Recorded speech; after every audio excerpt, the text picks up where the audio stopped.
Alors, bonjour tout le monde, bienvenue dans cette première capsule portant sur les vecteurs. Donc, aujourd'hui, ça va être une introduction à la notion de vecteur. On va donner quelques petites définitions et des petites propriétés aussi relatives à l'écriture. Alors, d'abord, pour comprendre ce que c'est qu'un vecteur, il faut comprendre ce que c'est qu'une quantité scalaire. Alors, une quantité scalaire, c'est une quantité qui est entièrement définie à l'aide d'un seul nombre réel. Par exemple, la taille d'une personne ou un montant d'argent, ça, ce sont des quantités scalaires. Alors, certaines quantités ne sont bien définies que si on les décrit à l'aide d'un nombre réel, d'une direction et un sens.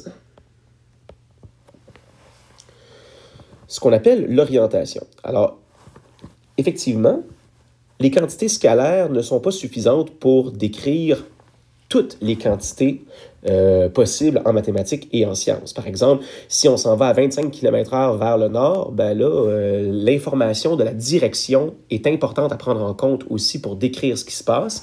Alors, on va commencer à s'intéresser aussi à l'orientation. Donc, l'orientation, ce que c'est la combinaison de la direction et du sens. Donc, on peut se demander c'est quoi la différence entre la direction et le sens. Ben, dans le fond, par exemple, deux personnes qui marchent dans la rue sur un même trottoir et qui se rencontrent et finalement, ils passent à côté l'une de l'autre, etc., et finissent par s'éloigner. On va dire qu'ils marchent dans le sens contraire l'une de l'autre parce qu'elles se croisent, mais elles vont fondamentalement dans la même direction. Alors, la direction, c'est pas le sens. La direction, c'est plus général. Une rue qui a deux sens, par exemple, où il y a deux voies de circulation dans le sens contraire, on va dire que dans le fond, elle a une seule direction. OK? Alors, la direction, c'est comme un petit peu la ligne générale, et le sens, c'est d'un côté ou de l'autre. Alors, par exemple, la force gravitationnelle, c'est une quantité qu'on appelle vectorielle, parce que c'est une quantité scalaire qui est accompagnée d'une orientation. La vitesse d'une voiture circulant vers le nord, dont je parlais tantôt, etc. Alors ça, ce sont des quantités vectorielles. Alors, on appelle le vecteur, plutôt, l'outil mathématique utilisé pour décrire une quantité impliquant une grandeur orientée. Donc, pas juste un nombre réel tout seul comme une quantité scalaire, il y a aussi la question de l'orientation. Premier exercice, dans les situations suivantes, indiquez par un X si la quantité est de nature scalaire ou vectorielle. Donc, le moment d'une journée selon l'heure, par exemple, c'est scalaire. Le courant d'une rivière, ben, si on veut être capable de le décrire complètement, on ne peut pas simplement le faire à l'aide d'un nombre réel. Ça prendrait aussi une question de la notion de direction. Le salaire d'un individu, c'est scalaire. Le vent qui souffle, donc quand on décrit les déplacements d'air, c'est de l'information vectorielle. La masse d'une pierre, alors la masse, si on connaît selon nos notions de base en sciences, la masse, ben, ça ne tient pas compte de la gravité. Par contre, le poids, oui. Donc, le poids, c'est la masse subie à la force gravitationnelle. Donc, ça, c'est vectoriel. Donc, vecteur et flèche. Il est naturel de représenter une information vectorielle par une flèche. Effectivement, le symbole est universel et c'est très facile à comprendre. Donc, en effet, si je pousse sur un objet en exerçant une force de 200 newtons, par exemple, dans la direction indiquée par la flèche, ben, une manière simple et logique, ce serait de représenter le dessin suivant. Donc, une flèche qui pointe dans une certaine direction qui représente dans quel sens se fait la poussée. Et bien évidemment, avec une petite échelle, par exemple, en centimètres, on peut être capable d'aller donner un sens aux 200 newtons. Donc ici, sur ma feuille, ben, quand je l'imprime en version papier, la flèche fait bien 4 cm. Chaque centimètre correspond à 50 newtons. Donc ça illustre la situation de la poussée de 200 newtons dans cette orientation-là, je devrais dire. Donc il n'y a rien à écrire là-dessus, c'était simplement pour présenter comment on va voir les vecteurs, comment on va les traiter et comment les interpréter. Au niveau de l'orientation et au niveau de la notation. Alors, Là, on va rentrer un petit peu dans la façon d'écrire les choses, dans les notations. Alors, soit la flèche suivante illustrant une distance parcourue entre les deux points A et B du plan. On note cette flèche, la flèche AB. Donc, effectivement, si on veut relier les deux points A et B, qui représentent, par exemple, une distance parcourue de 105 km, ben, on relie de A à B. Et on voit ici que dans la notation, effectivement, le sens ici va de A à B. Donc, on le voit dans la notation qui est ici en haut, et effectivement, ça représente le dessin qui est là. Alors, un vecteur, ça peut, un vecteur, oui, pardon, ça peut être noté comme ça. Donc, le vecteur ou la flèche qui prend son origine au point A et son extrémité, c'est le point B. Ici, ça mesure une distance de 105 km, donc on l'écrit ici, et son orientation. Alors, l'orientation, on la calcule toujours à partir de la ligne horizontale qui passe par l'origine du vecteur. Quand je parle de ligne horizontale, il faut se l'imaginer. Elle n'est pas toujours tracée, il faut toujours se la représenter mentalement parce qu'on ne décidera pas toujours la ligne horizontale du zéro. Quand vous avez... quand on a fait le cours ensemble de trigonométrie, on avait vu que toute rotation commençait à 0. 0, c'est la ligne horizontale qui est ici, qu'on avait, nous, confondu avec l'axe des abscisses. Ben, dans les vecteurs, ben, on mesure toujours une orientation à partir d'une ligne horizontale qui passe par l'origine du vecteur. Hein, ça nous donne une espèce de repère et non pas juste un plan blanc avec une flèche qui pointe n'importe où. Donc, ça nous sert à mesurer son orientation. Et son angle ici, qui formé avec la ligne horizontale, il est de 34 degrés. Donc, on va dire que le vecteur AB a une orientation de 34 degrés. Alors, le 105 km, c'est la mesure de la distance entre A et B. Okay? Nous, en vecteur, on parle de la norme. C'est ce que mesure la flèche. Elle mesure une distance ici. En physique, vous avez l'habitude d'appeler ça une grandeur. Nous, en maths, le mot grandeur, on l'appelle plutôt la norme. Alors, que mesure cette flèche-là? Elle mesure une distance. On va parler de sa norme. Et comment on note la norme? On va dire que la norme du vecteur AB, donc double barre de valeur absolue, elle est de 105 km. On l'écrit comme ça. La norme, c'est une double barre de valeur absolue. En sciences, je pense qu'on met une seule barre de valeur absolue. Nous, en maths, mettre un vecteur en valeur absolue, ça n'a pas tellement lieu d'être. Alors, pour éviter l'ambiguïté des valeurs absolues, on met double barre et là, on sait qu'il s'agit de la norme d'un vecteur. C'est la notation que les mathématiciens ont adoptée. Et l'orientation, c'est l'inclinaison, comme je le disais, par rapport à la ligne horizontale qui passe par l'origine du vecteur. Ici, ben, on la mesure avec un rapporteur d'angle ou on la décrit à l'aide d'un angle en degrés. On ne sera pas en radian dans ce chapitre-là, on va toujours être en degrés. Parce qu'ici, on n'est pas tellement intéressé à des mesures d'arc ou des longueurs d'arc, donc on laisse faire les radians en vecteur, c'est les degrés. Alors, comment on écrit ou comment on note l'information de l'orientation? C'est avec la lettre θ, comme quand on était en trigo. Alors, je vais écrire, moi ici, l'orientation du vecteur AB. Donc, j'écris AB en indice et je vais dire qu'elle est de 34 degrés. La norme, c'est ce que mesure le vecteur. Ça peut être des distances, ça peut être des forces, ça peut être des vitesses, ça peut être toutes sortes de choses. Okay?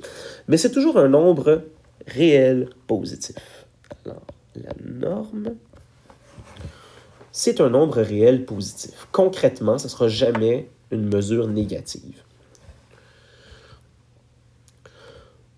Alors, nous, comment on va le décrire? On va dire que dans l'exemple du haut, le vecteur AB, il est donné à l'aide de deux informations, sa norme et son orientation. Alors, je vais écrire ici comme ça, le vecteur AB, il est défini et je mets des accolades comme ça pour donner les deux informations, 105 km et 34 degrés. Voilà, c'est comme ça qu'on décrit le vecteur AB. Bon, par rapport à la littérature anglophone, etc., la rose des vents, je vais y revenir en classe. J'ai pas tellement envie de prendre du temps de cette capsule pour parler de ceci. Par convention, l'orientation d'un vecteur est mesurée par l'angle formé entre le vecteur et la droite horizontale. OK, on l'a dit ça tout à l'heure. L'orientation 0 correspond toujours à l'horizontale vers la droite comme en trigo. Et comme en trigo, il est possible de donner une orientation positive et une orientation négative. Alors, là, je parle beaucoup de trigo. Là, je prends pour acquis que les gens qui écoutent cette capsule ont suivi le cours de trigo. Peut-être que je devrais mettre des liens dans la section de commentaires en bas. Mais nous, je sais qu'en classe, nous l'avons vu. Alors, nous, si on veut donner l'orientation d'un vecteur, on peut soit donner à partir de 0 en tournant dans le sens anti-horaire, qui est le sens positif de rotation, ou dans le sens horaire, qui est le sens négatif de rotation. Okay? Dans les deux cas, ça va nous donner des orientations qui sont des orientations un peu équivalentes, si tu veux. Même chose de l'autre côté. Hein? Le vecteur U qui est ici, alors je peux donner une orientation positive qui serait de 220 degrés ou une orientation négative de moins 140. Alors, ça, c'est donné par le sens dans lequel on décide d'analyser l'angle par rapport à 0. Alors, le sens anti-horaire, c'est le sens positif. Et le sens horaire, c'est le sens négatif.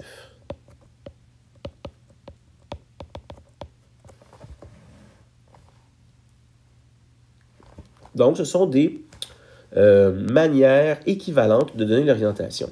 En mathématiques, l'orientation positive et l'orientation négative sont aussi acceptées, il n'y a pas de problème, mais en physique, il est beaucoup plus naturel d'utiliser des orientations positives. OK? Alors, mais les deux, mathématiquement, vont fonctionner sans aucun problème. Là, pour le reste, ça va être principalement des exercices pour cette première capsule. Alors, exercice 1, donner l'orientation positive de chacun des vecteurs U suivants. Alors, ici, dans le premier exemple, mon vecteur U a une orientation de moins 63 degrés. Moins 63 degrés, c'est son orientation négative. Alors, si je voulais avoir son orientation positive, je pourrais faire 360 moins 63. Alors, je vais écrire ici, l'orientation du vecteur U, ça serait 360 moins 63 degrés. Et ça me donnerait, l'orientation du vecteur U serait donc de 297 degrés. Et à quoi ça correspond? Ça correspond à l'orientation qui est ici. Ça, c'est 297 degrés. Et c'est l'orientation positive du vecteur U. Le deuxième qui est en bas, est juste ici, celui qui pointe vers la gauche, ça, c'est carrément 180. Hein? On s'imagine que la droite horizontale passe comme ça ici. L'orientation positive, elle est là, donc le 0, il est comme ça. Alors, 180, c'est mon orientation positive. Alors, je vais écrire que l'orientation du vecteur U, elle est de 180 degrés.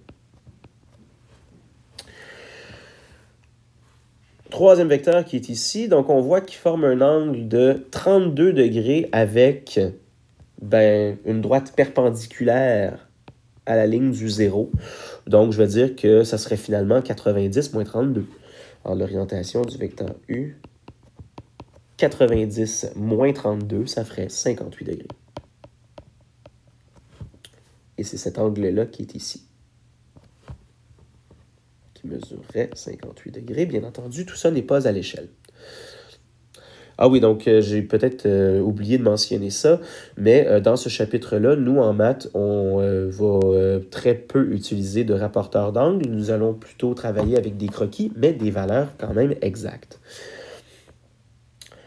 Ici, le quatrième exercice, l'orientation du vecteur U, dans le fond, il y a un angle de 65 qui est ici, donc finalement, il me manque le 90 qui est là, pour avoir l'orientation véritable à partir de 0. Alors, je vais dire que l'orientation du vecteur U ça va être 90 plus 65. Alors, elle est de 155 degrés.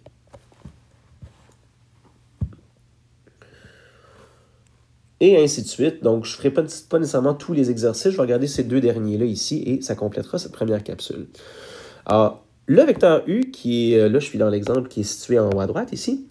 Alors, le vecteur U, il forme un angle de 65 degrés avec le vecteur V et on dit en haut que l'orientation du vecteur V, elle est de 70 degrés. Donc, j'ai un angle de 70 degrés ici. Alors, l'orientation de U, ça va être 65 plus 70. L'orientation de U va être de 65 degrés plus 70 degrés, donc 135 degrés.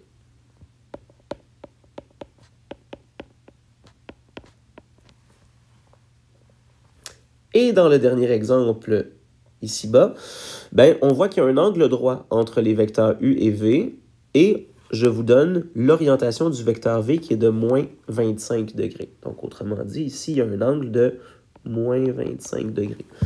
Alors, quelle est l'orientation de U? Ben, on pourrait dire, on va prendre 360, moins 25, moins 90. Alors, l'orientation positive du vecteur U, ça serait 360 degrés, moins 25 degrés, moins 90 degrés. Alors, l'orientation de mon vecteur U sera de 245 degrés. Voilà, c'est ce qui complète notre première capsule. Oups!